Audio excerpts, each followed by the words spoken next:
Someone says something small to you, offhand, casual.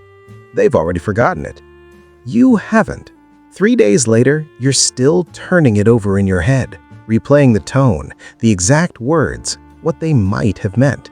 Or a scene in a movie, one that wasn't even supposed to be sad, hits you so hard you have to sit with it afterward, alone, quietly, processing something nobody else in the room seemed to feel. You've probably been told your whole life you're too sensitive, you take things too personally, you need to toughen up. What if that's completely wrong? In 1991, a psychologist named Elaine Aron started interviewing people who described themselves as easily overwhelmed, deeply affected by small things, exhausted by situations others found perfectly normal. She wasn't looking for a disorder, she was looking for a pattern. And she found one.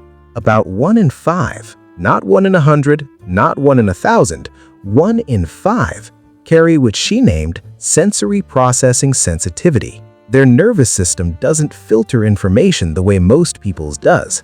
It takes everything in, all of it, at full volume.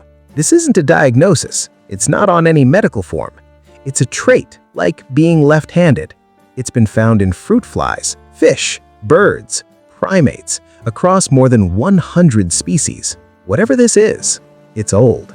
It didn't appear by accident. When researchers put highly sensitive people in brain scanners and showed them emotional images, the response wasn't slightly higher than average, it was significantly stronger in the exact regions tied to empathy, awareness, and depth of processing. What that means in real life: when someone walks into a room in a bad mood, a sensitive person picks it up before a single word is spoken, before eye contact is even made. Something just shifts in the air, and they feel it. When they hear a piece of music, it doesn't just sound good, it moves through them physically. Some people cry at songs they've heard 100 times and can't explain why. When they go to a party, they're not just socializing, they're tracking every conversation nearby, reading faces, sensing tension between people across the room, absorbing energy they never asked to absorb. And afterward, they don't just feel tired, they feel hollowed out. Researchers call it a social hangover. The brain ran at full capacity for hours, processing things most people never even registered. It needs time to come back down. That's not drama.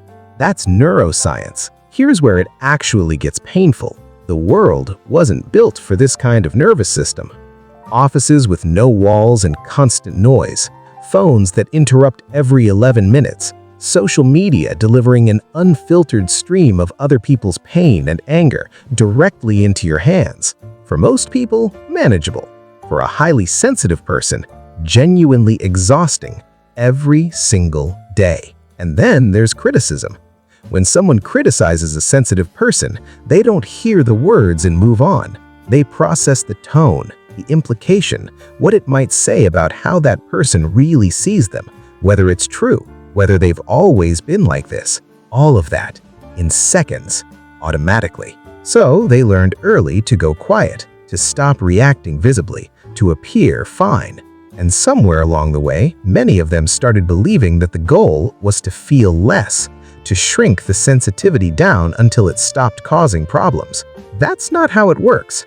You don't rewire a nervous system by deciding to care less. What nobody told them: the same system that makes crowded rooms unbearable is the same system that makes them read people with an accuracy that genuinely unsettles others sometimes.